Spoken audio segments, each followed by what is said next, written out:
আমরা যত ইবাদত বন্দেগী করি, যত নেক আমল করি, এগুলো আমরা তো অনেক কষ্ট করে করি, অনেক পরিশ্রম করে করি, অনেক সময় নিয়ে করি, কিন্তু এগুলো যেই রব এবং মালিকের কাছে নিবেদন করি যেন এর বিনিময়ে তিনি আখেরাতে আমাকে সওয়াব এবং প্রতিদান দেন, সেটা আমরা তখনই লাভ করব যখন এই আমলগুলো হবে তার বাতানো পদ্ধতি অনুপাতে, তার রাসূল সাল্লাল্লাহু আলাইহি সাল্লাম যেভাবে করতে বলেছেন সেই পদ্ধতি অনুপাতে যদি হয়, তাহলে সে আমলগুলো আল্লাহর কাছে অ্যাকসেপ্টেবল হবে, সেটা গ্রহণযোগ্য হবে।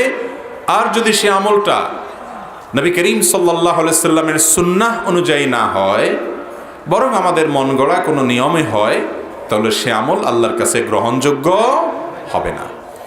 একজন সালাত আদায় করেছে, নামাজ পড়েছে, কিন্তু নামাজটা মুহাম্মদুর রাসূলুল্লাহ সাল্লাল্লাহু আলাইহি সাল্লামের বাতানো নিয়ম অনুযায়ী হয় নাই, তিনি অন্য কোনো নিয়মে পড়েছেন যেটা হাদিসের সাথে মিলে না, নবী সাল্লাল্লাহু আলাইহি সাল্লামের সুন্নাহর সাথে কোনো মিল নেই, এই রকম নামাজ, এরকম সালাত আল্লাহর কাছে গ্রহণযোগ্য হবে না।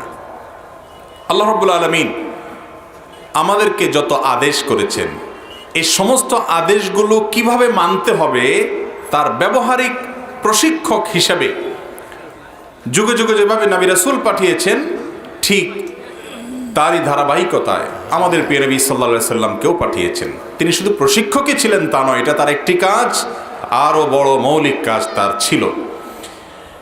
আমরা যত ইবাদত করার নির্দেশ আল্লাহর পক্ষ থেকে পেয়েছি, যত ভালো কাজ করার নির্দেশ পেয়েছি, এই কাজগুলো ভালো হিসেবে আল্লাহর খাতায় উঠবে, আখিরাতে বিনিময় পাওয়া যাবে তখন যদি এগুলোর ব্যবহারিক পদ্ধতি, প্র্যাকটিক্যাল পদ্ধতি আল্লাহ রাসূল সাল্লাল্লাহু আলাইহি সাল্লাম যেভাবে করেছেন, করতে বলেছেন, ওইটার সাথে যদি মিল হয়, যারটা যত বেশি মিল হবে তারটা আল্লাহর কাছে তত বেশি গ্রহণযোগ্য হবে কিয়ামতের দিন ইনশাআল্লাহ।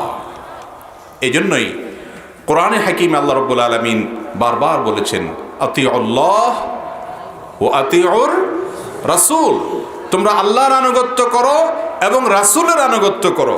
আলাদা করে কেন বললেন? আল্লাহর আনুগত্য করা এটাই তো যথেষ্ট ছিল সেই সমস্ত বন্ধুদের ব্যাখ্যা অনুযায়ী, যারা মনে করেন শুধু কোরআনকে অনুসরণ করলেই চলবে, হাদিস এটা অনুসরণ করে নির্দেশ নাকি ইসলামে নাই। যদি তাই হয়ে থাকে তাহলে আল্লাহ তাআলা কেন বললেন আতিউল্লাহ ওয়া আতিউর রাসূল? আল্লাহর কথা শোনো এবং রাসূল সাল্লাল্লাহু আলাইহি সাল্লামের কথাও শোনো। রাসূল সাল্লাল্লাহু আলাইহি সাল্লাম কি আল্লাহর কথার বাইরে নিজে থেকে কোনো কথা বলেছেন? মা ইয়ানতিকু আনিল হাওয়া ইন হুয়া ইল্লা ওয়াহয়ুন ইউহা। তিনি নিজে থেকে কিছু বলেননি, বলেন না। তিনি যা কিছু বলেন এগুলো ওহী, আল্লাহর তরফ থেকে আসে। এর বাইরে মন থেকে, হাওয়া থেকে, প্রবৃত্তি থেকে, তার নফস থেকে তিনি বানিয়ে নিজে থেকে কোনো একটি কথাও বলেন না। ইয়ানতিকু, কোরআনে কারীমের এই শব্দটির সরল অর্থ দাঁড়ায় তিনি কোনো কথা উচ্চারণ করেন না, কোনো কথা উচ্চারণ করেন না ওহী ছাড়া। এখান থেকে স্পষ্ট বোঝা যায় নবী করিম সাল্লাল্লাহু আলাইহি সাল্লাম যা করেছেন, যা বলেছেন, যা রেখে গেছেন, মুসলমান আখিরাতে মুক্তি পেতে হলে সেগুলোর অনুসরণ করা ছাড়া কোনো উপায় নাই। আল্লাহ রাব্বুল আলামিন চাইলে আসমান থেকে জিবরিলের মাধ্যমে কোরআন ডাইরেক্ট পাঠিয়ে দিতে পারতেন, পারতেন কি পারতেন না? বরং মক্কার মুশরিকরা তো আমাদের নবী করিম সাল্লাল্লাহু আলাইহি সাল্লামকে রাসূল হিসাবে অস্বীকার করত অনেক যুক্তিতে। তার ভিতরে একটা যুক্তি ছিল এটা, প্রধানতম যুক্তি ছিল এটা, মুহাম্মদ তো আমাদেরই একজন, সে আবার কিভাবে রাসূল হয়?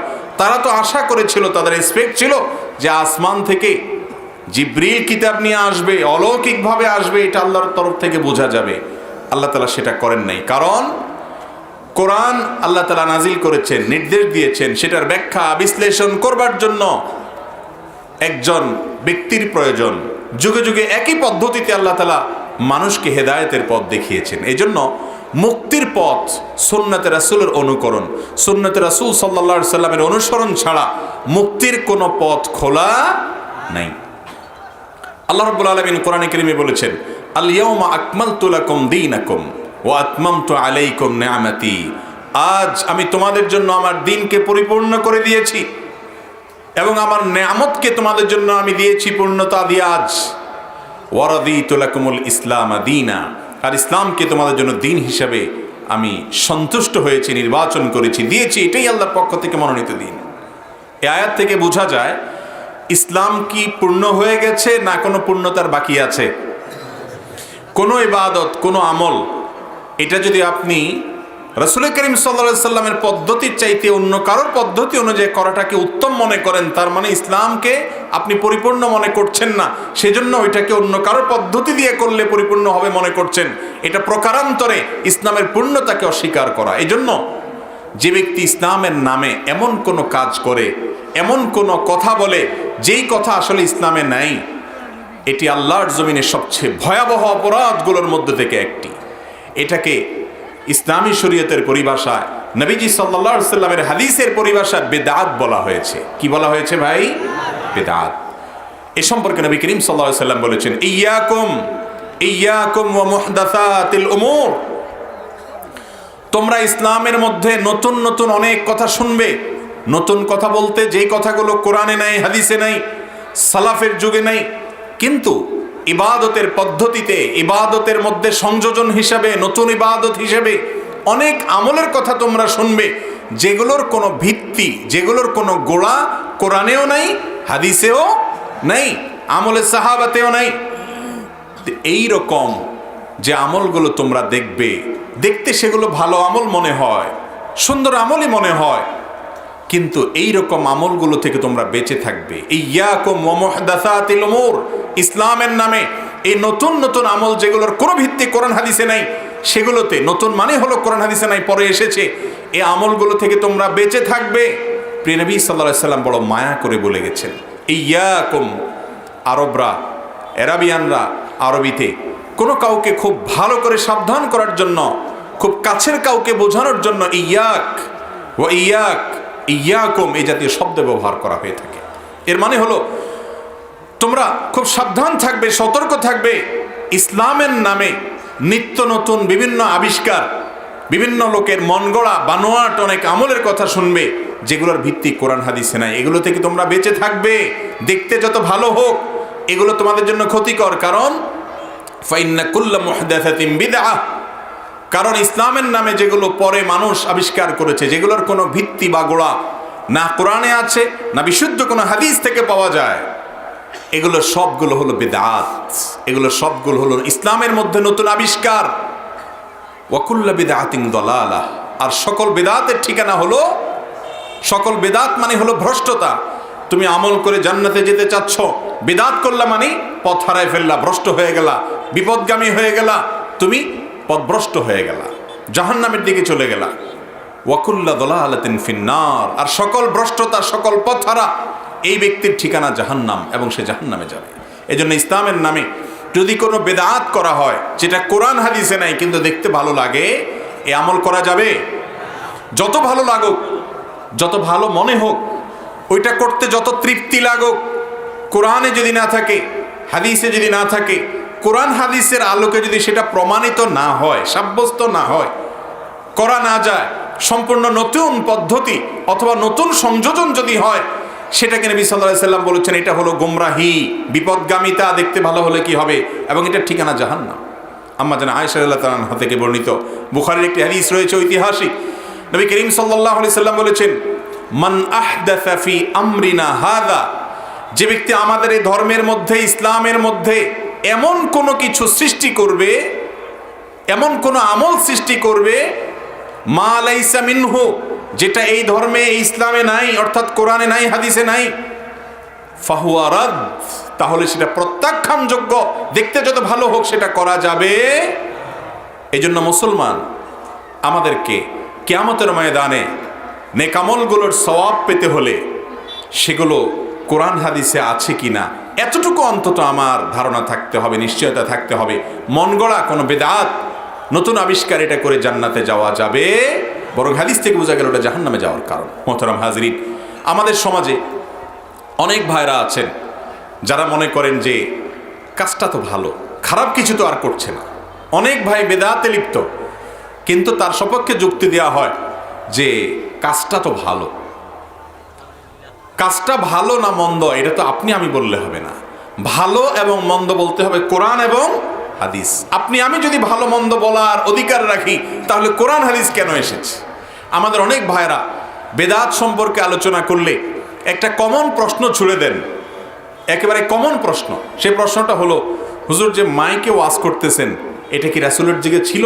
এই মাইকে ওয়াজ করার কথা কি কোরআনে আছে? এটার কথা কি হাদিসে আছে? এই ক্যামেরাগুলোর কথা কি কোরআন হাদিসে আছে? এই লাইট বিদ্যুতের কথা কি কোরআন হাদিসে আছে? এগুলো কি রাসূল সাহাবীর যুগে ছিল? তাহলে এগুলো যে আপনারা করতেছেন এগুলো তো বেদাত হচ্ছে। এরকম একটা প্রশ্ন আছে না নাই? এই প্রশ্নের উত্তর খুবই সোজা, খুবই সরল ভাই। সেটা হলো, একটা হলো দুনিয়ার ক্ষেত্রে নতুন আবিষ্কার, একটা হলো দ্বীনের ভেতর নতুন আবিষ্কার। দুনিয়ার কোনো কাজে নতুন আবিষ্কার মানেই ভালো, যত আপডেট হবে তত ভালো, যত আপডেট পাওয়া যাবে তত বেশি দামি হবে। মোবাইল সেট আপডেট যেটা আসবে, নতুন যেটা আসবে, পুরানটার চাইতে সেটা ভালো হবে, উন্নত হবে, এতে কোনো সন্দেহ নেই। দ্বীনের ক্ষেত্রে এই যুক্তি চলবে না। নতুন কোনো জিনিস সংযোজন দ্বীনের ক্ষেত্রে চলবে না, কারণ দ্বীন হলো কোরআন এবং হাদিসের নাম, সেখানে মন গড়া কোনো কিছু যুক্ত করা চলবে না। এই মাইক, এটা কি দুনিয়া না দ্বীন? এটা দুনিয়া। এটার কাজ হলো আমার আওয়াজটাকে অনেক মানুষের কাছে পৌঁছায় দেওয়া। এটা হলো আমার আওয়াজটা পৌঁছানোর মাধ্যম। যদি কেউ মনে করে এই মাইক দিয়ে ওয়াজ করলে সওয়াব বেশি হবে, আর মাইকটা সরায়া খালি গলায় ওয়াজ করলে সওয়াব কম হবে, তাহলে সেক্ষেত্রে মাইকটা দুনিয়া থাকে নাই। সওয়াবের আশায় যদি এই মাইক দিয়ে ওয়াজ করলে সওয়াব বেশি হবে, মাইক ছাড়া যদি একই মানুষকে ওয়াজ করে তাহলে সওয়াব কম হবে, এইরকম উদ্দেশ্যে যদি কেউ মাইক ব্যবহার করে তাহলে এটা দুনিয়া থাকে নাই, সেটাকে দ্বীন হিসেবে ব্যবহার করছে। তাহলে সেক্ষেত্রে দ্বীনের মধ্যে এটা নতুন সংযোজন হবে, কারণ আমার রাসূল বলে যান নাই যে মাইকে ওয়াজ করলে সওয়াব বেশি হবে। ঠিক না ঠিক? একটা হলো ইবাদত, আরেকটা হলো উপকরণ। একটা হলো ইবাদত, আরেকটা হলো কি ভাই? উপকরণ। নবী করিম সাল্লাল্লাহু আলাইহি ওয়াসাল্লাম বলেছেন, মান আহদাসা ফি আমরিনা হাযা, যে ব্যক্তি আমাদের এই ইবাদতের মধ্যে নতুন কিছু করবে। শব্দটা খেয়াল করেন নবীজির, যে ব্যক্তি আমাদের এই ইবাদতের মধ্যে, শরীয়তের মধ্যে, ইসলামের মধ্যে, কোরআন হাদিসের মধ্যে যদি নতুন কিছু বাড়ায় নিজে থেকে, সেটা প্রত্যাখ্যানযোগ্য, সেটা বাতিল। কিন্তু এই মাইকের কথা বলেন, লাইটের কথা বলেন, গাড়ির কথা বলেন, উড়োজাহাজের কথা বলেন, এই সব বিষয়গুলো, এগুলো কি কোরআন হাদিসের বিষয়? এগুলো তো দুনিয়ার বিষয়। নবীজি সাল্লাল্লাহু আলাইহি সাল্লাম একবার সাহাবীদেরকে বলেছিলেন, আনতুম আ'লামু বি উমুরি দুনিয়াকুম, তোমরা তোমাদের দুনিয়ার কাজ এটা আমার চাইতে ভালো বুঝো। তিনি কি দুনিয়া বুঝাইতে আসছেন না দ্বীন বুঝাইতে আসছেন? তার দ্বীনের মধ্যে নতুন কিছু সংযোজন হলে সেটার নাম বিদআত, সেটা পরিত্যাজ্য, সেটা বাতিল। কিন্তু দুনিয়ার কোনো কাজে, আগের যুগে এক সময় মানুষ চেরাগের আলোতে চলতো, হারিকেনের আলোতে চলতো। এখন বিদ্যুৎ আবিষ্কার হওয়ার পরে, বিদ্যুৎ সব জায়গায় পাওয়া যাওয়ার কারণে, সহজলভ্য হওয়ার কারণে মানুষ বিদ্যুতের আলো ব্যবহার করে। এটা উপকরণ। আমি ইবাদত করব আলোতে, চেরাগের আলোতে করব, নাকি হারিকেনের আলোতে করব, না বিদ্যুতের লাইটের আলোতে করব, সেটা আমার ব্যাপার। আমাকে আল্লাহর কথা বলতে হবে, সেই বলাটা কি খালি গলায় বলবো, না মাইকে বলবো, না কোনো চুঙ্গা দিয়ে বলবো, সেটা আমাদের ব্যাপার। এটা হলো উপকরণ। ইবাদতের মধ্যে সংযোজন হলে সেটার নাম বেদাত হয়, উপকরণের সংযোজন হলে সেটা বেদাত হয় না।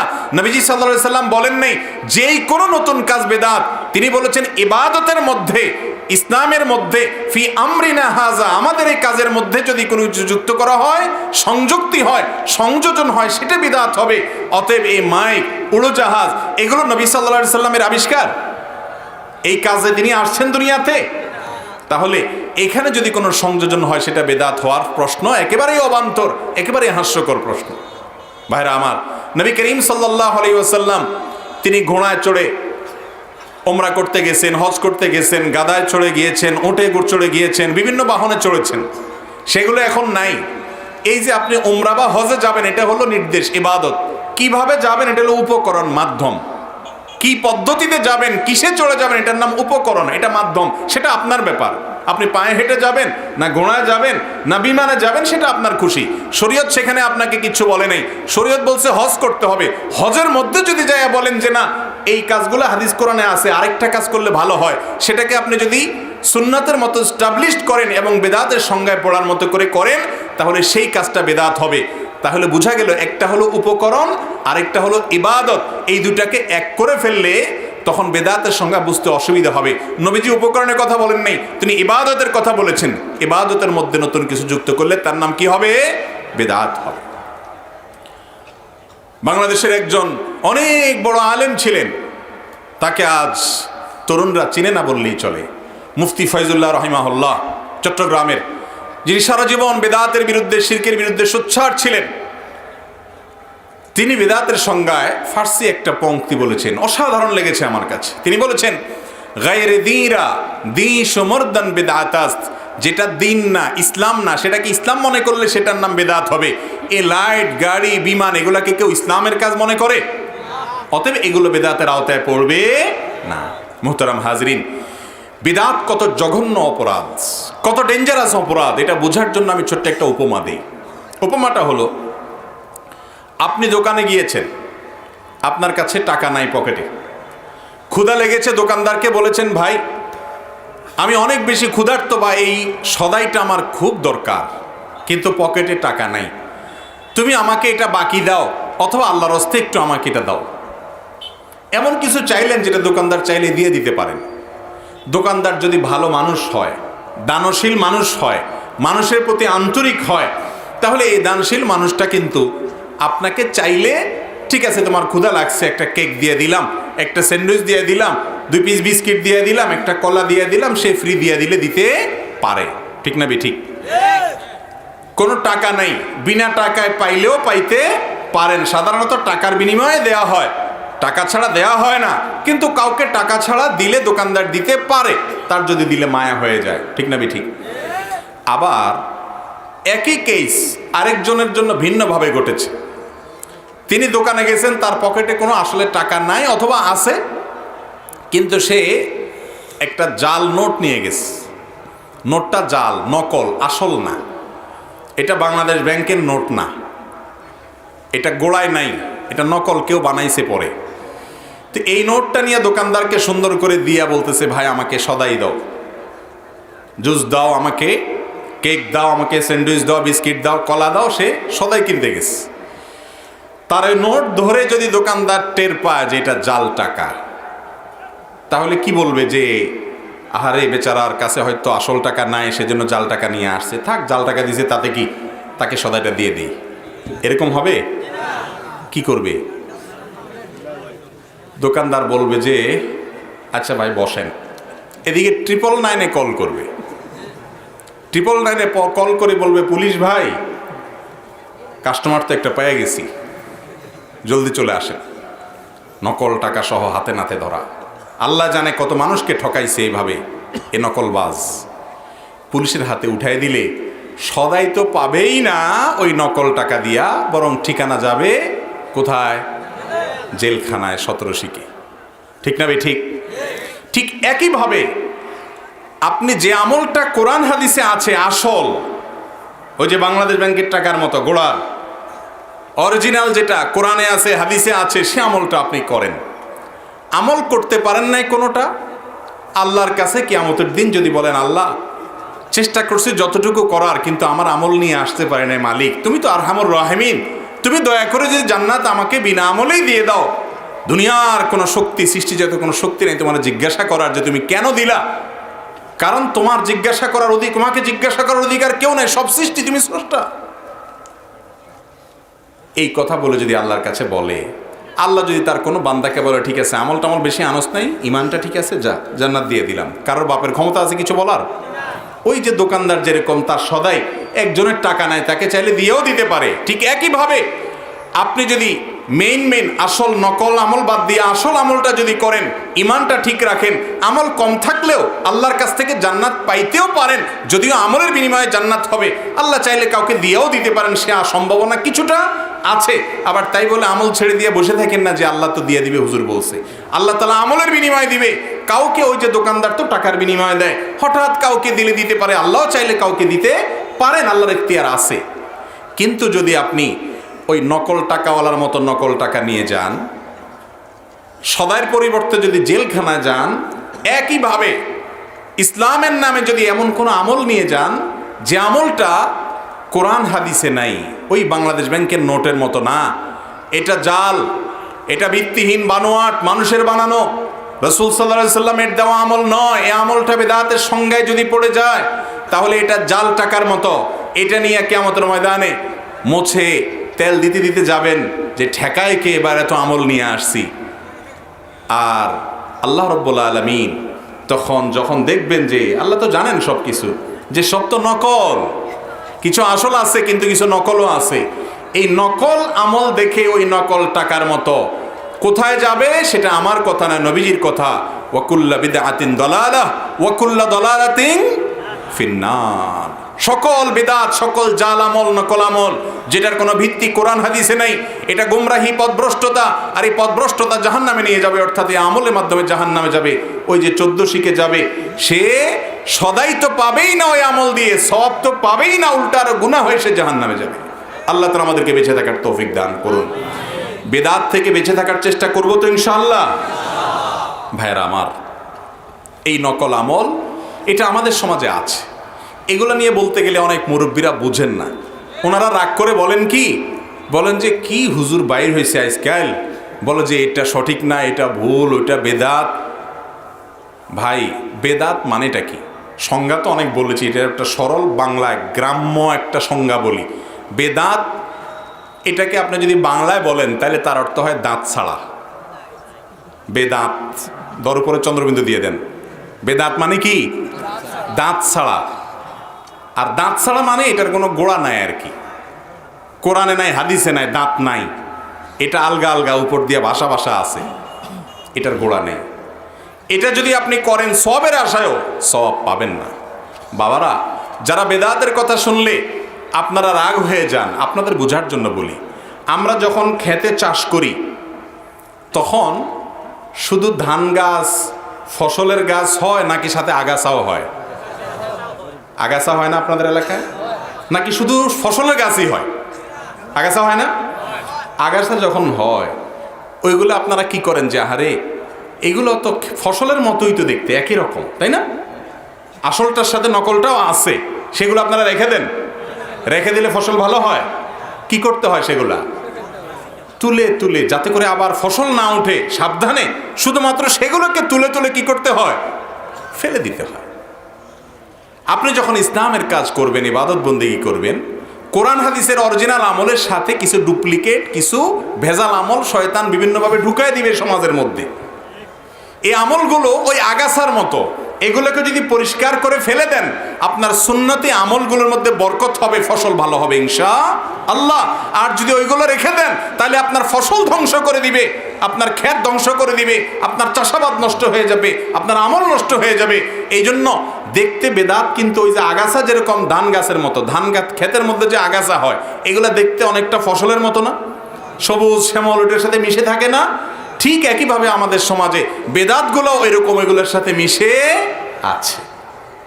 আমাদের মুরব্বীদের আরেকটা অভিযোগ আছে, সেটা হলো বলে যে বাবা রে, বাপ দাদার 14 গোষ্ঠী করে আসছে। ভাই, আমি খুব শক্ত ভাষায় বলবো না, তবে এতটুকু বলতেই হবে, এই যে কথাটা যে আমার বাপ দাদা যা করে আসছে, এই কথাটা কিন্তু খুব জঘন্য মানুষদের মুখে উচ্চারিত হতো। কোন সত্য কথা শুনলে ওটা মানতে চাইতো না, বলতো মা ওয়াজাদনা আলাইহি আবা আনা, আরে রাখো, সব মূর্তি পূজা করা যাবে না, আমাদের বাপদাদার 14 গোষ্ঠী করে আসছে, আমরা সেটাই করব।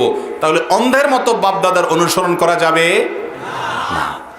আবার এটাও ঠিক, অনেক মানুষ বেদাত সম্পর্কে বলতে গিয়ে এমনভাবে বলে, মনে হয় যে বাপদাদার 14 গোষ্ঠী যা করছে সব ভুল, রং উনি মাত্র আসমান থেকে নাজিল হয়ে আসছে, সেটাও বাড়াবাড়ি। ঠিক না বে ঠিক? আমাদের বাপ দাদারা, মুরব্বীরা যা করে গেছেন সব ভুল, অনেক কাজ বরং বেশিরভাগই ভালো, ভুলের পরিমাণ কিছু আছে কম। তারা যদি না বুঝে করে থাকেন, ইনশাআল্লাহ আল্লাহ তাদেরকে মাফ করে দিবেন। তাদের কাছে সঠিকের দাওয়াত যদি না যেয়ে থাকে, আশা করা যায় আল্লাহ তাদেরকে মাফ করবেন, তাদের চিন্তা আপনার করা লাগবে না। কিন্তু বাপ দাদা যা করছে আমি সেটাই করব, এটা যদি বলেন, তাহলে আমি বলবো বাপ দাদা তো আপনার হাল চড়ছে, আপনি সৌদি আরব ছেলে পাঠাইছেন কেন? ঠিক না বে ঠিক? আপনার বাপে আপনাকে প্রতিদিন হাল চষার সময় নিয়ে গেছে, ক্ষেত খামারের সময় নিয়ে গেছে, আর আপনি আপনার ছেলেকে ওই বাপের ক্ষেত বিক্রি করে সৌদি আরব পাঠিয়ে দিয়েছেন। আপনি কি দুনিয়ার ব্যাপারে বাপ দাদার অনুসরণ করছেন, না যেটা ভালো পাইছেন সেটা নিয়ে নিছেন? তো দিনের ব্যাপারে আসলে কেন বলেন না বাপ দাদা যা করছে তার বাইরে আমি যাব না? আল্লাহ তাআলা আমাদেরকে বুঝার তৌফিক দান করুন। আমাদের কাছে বাপ দাদা নয়, আমাদের কাছে নতুন নতুন কথা বলা মৌলভী সাহেব নয়, চমকপ্রদ কথা বলা কোনো ইসলাম প্রচারক নয়। আমাদের কাছে অনুসরণীয় হলো কিতাবুল্লাহ এবং সুন্নাতে রাসূল। আমরা দেখব কোরআনে কি আছে, হাদিসে কি আছে। এটা বললে তো আরেক মুসিবত। বলে হুজুর এই যে বললেন কোরআনে কি আছে হাদিসে কি আছে, এটা আমরা বুঝি। আপনারা মৌলভী সাহেবরাই তো এক একজন এক এক কথা বলেন, ঠিক না ভাই? ঠিক। আপনি একটা বলে গেলেন, আরেক হুজুর এসে বলবে দুধ সব উল্টে এসে আরেকটা বলবো। আমরা কোথায় যাব? আমরা তো এত সহজ সরল মানুষ, আমরা ভাজা মাছটা উল্টে খেতে পারি না, ঠিক না ভাই? ঠিক। আমি বলি আপনি না জান্নাতে যাইতে চান? জান্নাত কাকে বলে? এ দুনিয়ার সাথে জান্নাতের কোনো তুলনা চলে? সবচেয়ে ছোট জান্নাতিকে আল্লাহ রাব্বুল আলামিন এই দুনিয়ার সমান 10 দুনিয়ার চাইতে বড়, এই দুনিয়ার সমান জান্নাত দিবেন। এত বড় জান্নাতের মালিক হবেন।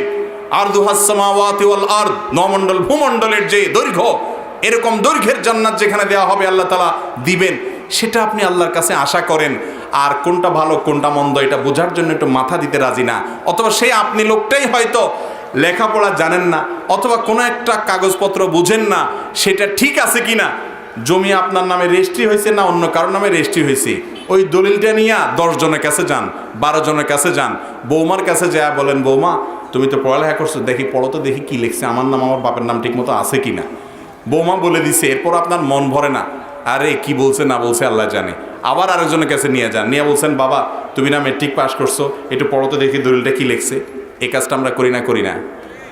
অনেক লোক আছে বলে আমরা এই সমস্ত বুঝি না। 7 সমুদ্র 13 নদী পার হইয়া বিদেশ চলে গেছে টাকা কামাই করতে। দুনিয়াটা আমরা ভালো বুঝি, এখানে আসতে বলি আমরা কিচ্ছু বুঝি না। হুজুররা এক একজন এক এক কথা বলে, এটা ঠিক। এই কথা তো আমার নবী 1450 বছর আগে বলে গেছেন, আমার পরে পৃথিবীতে তোমরা যারা আসবা তোমরা দেখবা ফাসায়ারা ইখতিলাফান কাসীরা, তোমরা দেখবা কত হুজুর কত কথা বলে, এক একজন এক এক কথা বলে। এইরকম পরিস্থিতি আসবে, নবীজি 1400 বছর আগে 1450 বছর আগে বলে গেছেন যে এরকম পরিস্থিতি আসবে যে হুজুররা এক একজন এক এক কথা বলবে। ওই পরিস্থিতিতে তোমরা কোরআনে কি আছে হাদিসে কি আছে জানার চেষ্টা করবে।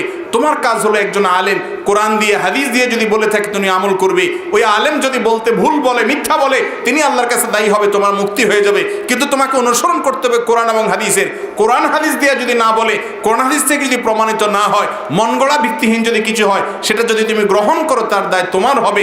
এতটুকু বিবেক তোমাকে খরচ করতে হবে ওই দলিল বোঝার জন্য যেরকম চেষ্টা করো। হুজুররা এক একজন এক এক কথা বলে, এই অভিযোগে অনেক লোক আছে এরকম বলে দুধ নামাজই পড়বো না। একজনে বলে দোয়াল্লিন, আরেকজন বলে জোয়াল্লিন, একজনে বলে এখানে বাঁধো, আরেকজনে বলে এখানে বাঁধো, আরেকজন বলে জোরে আমিন, আরেকজন বলে আস্তে আমিন, একজনকে এই বাঁধ দাঁতি, আরেকজন বলে বেদাতি। হুজুরের এক একজন একটা করে দুধ যাবই না। এরকম কিছু লোক আছে না? এরা হলো সুশীল। এদেরকে বলে কি ভাই? আমাদের আধুনিক সমাজে তাদের নাম কি? সুশীল। কিছু সুশীল মানুষ আছে না, টেলিভিশনের পর্দায় আসে, দেখেন আপনারা, অনেক ভালো মানুষও আছেন, নেককার বুদ্ধিজীবী ভালো মানুষও আছেন, সৎ পরামর্শদাতাও আছেন। আবার সুশীল এই শব্দটা এখন একটা গালি পরিণত হয়ে গেছে, ঠিক না ভাই? ঠিক। এই সুশীল মানুষগুলো ভালো সাজে। ব্যাপারটা এমন যে উনি ফেরেশতা, উনি দুধের দোয়া। হুজুররা এক একজন এক এক কথা বলতেছে, হুজুররা সব এই নিজেদের ধান্দা নিজেরা কামড়াকামড়ি করে, উনি এসব ভেজালে নাই, উনি সরল পথে আছে, উনি খুব ভালো মানুষ, ঠিক না? আমি একটা প্রশ্ন রাখি, আমাদের দেশে সয়াবিন তেল খান না আপনারা? এখন তো আজকাল ওই যে বিভিন্ন ডাক্তারদের কথা শুনে সরিষার তেল ধরছেন আপনারা। যাক, সয়াবিন এখনও খাই আমরা বেশিরভাগ মানুষ। সয়াবিন তেলের বিভিন্ন ব্র্যান্ড আছে না বাংলাদেশে? যেমন রূপচাঁদা আছে, তীর আছে, ফ্রেশ আছে, হ্যাঁ, পুষ্টি আছে, আরও অনেকগুলো আছে না এরকম ব্র্যান্ড, নাম করা। আপনাদের কাছে আমার প্রশ্ন, এই যতগুলো ব্র্যান্ডের নাম বললাম এর মধ্যে কোনটা সবচেয়ে বেশি খাঁটি?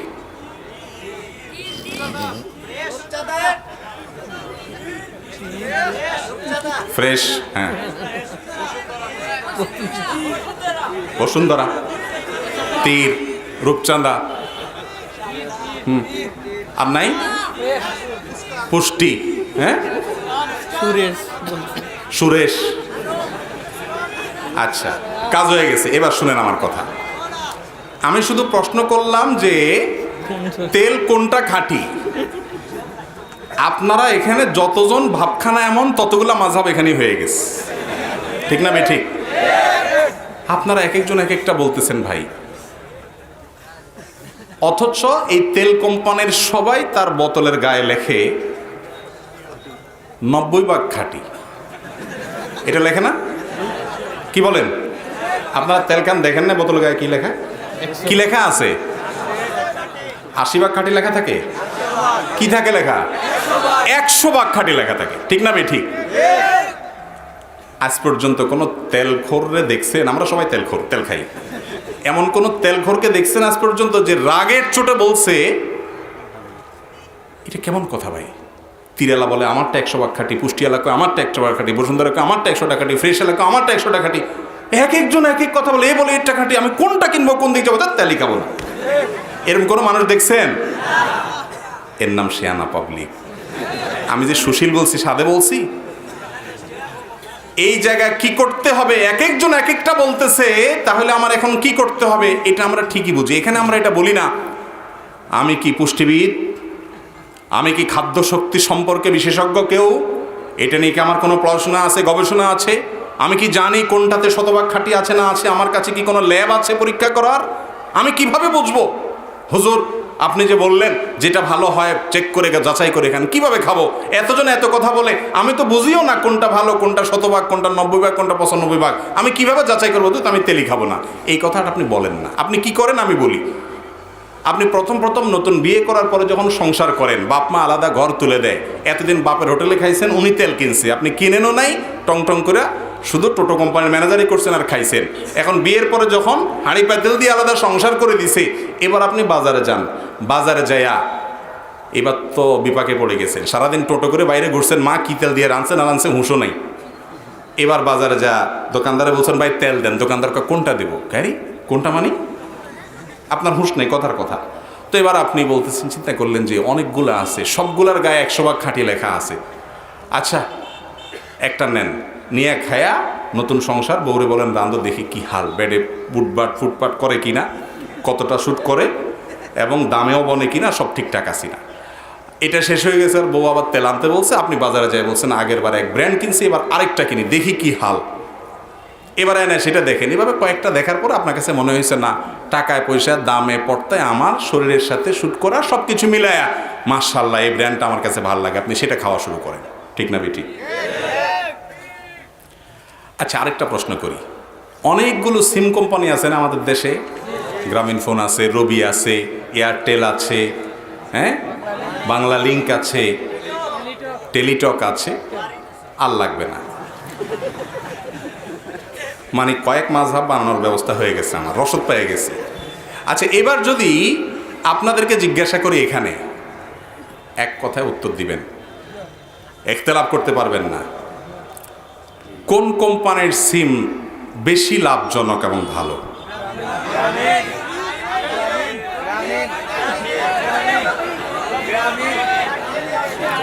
রবি, এয়ারটেল। শুনেন, কিছু কিছু এলাকায় কোনো টাওয়ার থাকার কারণে, ওই টাওয়ারের কারণে সুবিধা পায় মানুষ ওটাকে ভালো বলে। এখন যদি আমি এখানে কুমিল্লার কিছু মানুষ আনতে পারতাম, বলতে অবশ্যই বাংলা লিংক, ঠিক না ঠিক? এখন যদি অন্য কোনো এলাকার লোক আনতাম যারা রবি ছাড়া কিচ্ছু তাদের ওখানে নেটওয়ার্ক পাবে, বলতো অফকোর্স রবি, ঠিক না ঠিক? আচ্ছা এই সিম কোম্পানিগুলো যে আমাদের নেটওয়ার্কের সার্ভিস বিভিন্ন অফার দেয়, এইগুলোর ব্যাপারে আমরা কেউই কিন্তু নিশ্চিত করে বলতে পারি না, এক কথায় আমরা বলতে পারবো না যে এটা সঠিক। যে যেটাকে তার বিবেক বুদ্ধি বিবেচনা অনুযায়ী ভালো মনে করছে সেটা আমল করছে। আমার এই সমস্ত কথা শুনে আপনারা হয়তো বলবেন, ইসলামটা কি এরকম? আপনি এই তেলের সাথে এটার সাথে তুলনা করলেন, এটা কি চললো? আমি তুলনা করি নাই, শুধু বোঝানোর জন্য বললাম, কোনো বিষয়ে যখন আমরা ধোঁয়াশার মধ্যে থাকি, আমার বিবেককে আমি সর্বোচ্চ খরচ করার চেষ্টা করি যে কোনটা ভালো, কোরআন এবং হাদিসের মধ্যে কোনটা আছে কোনটা নাই, এটা নিয়ে যখন নানান মত হবে, আপনাকে আল্লাহ বিবেক দিয়েছেন জমির দলিল বোঝার জন্য নয়, আল্লাহ আপনাকে বিবেক দিয়েছেন 7 সমুদ্র 13 নদী পার হয়ে ভিসা কিনে, ভিসা চেক করে, মেডিকেল চেক আপ করে, ভিসা স্টাম্পিং করে, টিকিট কিনে, জমি জমাবে সে টাকা ক্যাশ ক্যাপিটাল করে বিদেশ যাওয়ার জন্য নয়। আল্লাহ আপনাকে বিবেক দিয়েছেন শুধু দুনিয়া কামাই করার জন্য নয়, দুনিয়া কামাই করেন সেজন্য বিবেক খরচ করেন, দোষণীয় নয়, দুনিয়া থাকলে দুনিয়া করতে হবে, কিন্তু আপনার অনন্ত অসীমকালের যাত্রা, যে যাত্রা থেকে আর ফিরে আসার সুযোগ হবে না। একবার আমল যদি ভেজাল হয়ে যায়, কিয়ামতের দিন আল্লাহ রাব্বুল আলামিন দেখে যদি বলেন যে বাতিল, ফিরে এসে নতুন করে করা যাবে ভাই? একটু বিবেকটা খরচ করলেই চলবে, আর কিচ্ছু না। আপনি আপনার বিবেক খরচ করার পর যদি সঠিকটা, যেটা আপনি সঠিক মনে হয়েছে উদ্ধার করতে পেরেছেন, সেটা অনুযায়ী আমল করেছেন, বাস্তবে সেটা ভুল হলেও বুঝের ভুল আল্লাহ তাআলা মাফ করবেন। নবী সাল্লাল্লাহু আলাইহি ওয়াসাল্লাম হাদিসে ওয়াদা আছে, আপনি চেষ্টা করবেন যে কোন আলেম কোরআন এবং হাদিসের রেফারেন্স দিয়ে, দলিল দিয়ে, নবী সাল্লাল্লাহু আলাইহি ওয়াসাল্লামের উদ্ধৃতি দিয়ে বলেছে, কোনটা কোরআন হাদিসের কাছাকাছি এবং কোনটা আসলে কোরআন হাদিসের কোনো ভিত্তি নাই, একেবারেই নকল, এটার কোনো গোড়া খুঁজে পাওয়া যায় না, এতটুকু জিনিস পরখ করার জন্য নিজের মাথাকে খাটানো প্রয়োজন হবে। যদি এতটুকু না করেন, আল্লাহ বলবেন কিয়ামতের দিন, বান্দা তুমি দুনিয়ার এত কিছুর জন্য মাথা খাটাইলা, তোমার জান্নাত যে আমল দিয়ে কিনবা, সে আমলটা তোমার টনটন করে বাজে কিনা, পিওর কিনা, আসল কিনা, সেটা নির্ভেজাল কিনা, বেদাত মুক্ত কিনা, এটা তুমি কতটা যাচাই করার জন্য শ্রম সাধ্য সাধনা তুমি, মেহনত তুমি ব্যয় করেছো, এই জবাব কিন্তু আল্লাহর কাছে দেওয়া যাবে না। এই জন্য ভাইরা আমার, আখেরাতে মুক্তির জন্য দুটি জিনিস প্রয়োজন। একটির আলোচনা মাগরিবের পরে শেখ সিফাত হাসান করেছেন, এই জন্য আমি আর ওইটা বলি নাই। দ্বিতীয়টা আমি বললাম, প্রথমটি হলো শিরিক মুক্ত ঈমান লাগবে আখেরাতে মুক্তির জন্য। দ্বিতীয়টি হলো বেদাত মুক্ত আমল লাগবে। আমল করবেন, সে আমলটা যেন ভেজাল আমল না হয়, আসলে ভিতরে যেন ভেজাল ঢুকে না যায়, সতর্ক থাকতে হবে, সাবধান থাকতে হবে। আল্লাহ তাআলা আমাদের সকলকে রাসূলের সুন্নাহ অনুযায়ী, রাসূল সাল্লাল্লাহু আলাইহি ওয়াসাল্লামের সুন্নাতের আলোকে আমাদের জীবনকে সাজানোর তৌফিক দান করুন। যত আমল করব সব কোরআন হাদিস অনুযায়ী যেন হয়, সেই তৌফিক আল্লাহ তাআলা আমাদেরকে দান করুন। এবং ভেজাল যত আমল আছে, নকল যত আমল আছে, সেগুলো থেকে আল্লাহ তাআলা আমাদেরকে বাঁচিয়ে রাখুন এবং হেফাজতে থাকার তৌফিক দান করুন, বলুন আমিন।